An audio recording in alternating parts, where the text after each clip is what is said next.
So today I am making a slime smoothie with this slime, this slime, this slime, this slime, and this slime. And basically, I'm going to put it in here, this huge jar, and make a huge slime smoothie. So let's begin.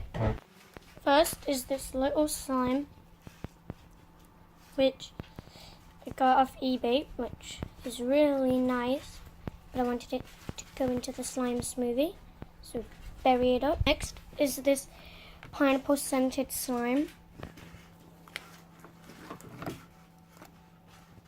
Okay. One-handed is quite hard. Okay. We just buried the other slime. Okay, so the next slime is going to be this big grey slime. If I can get it open. Okay. This slime was a really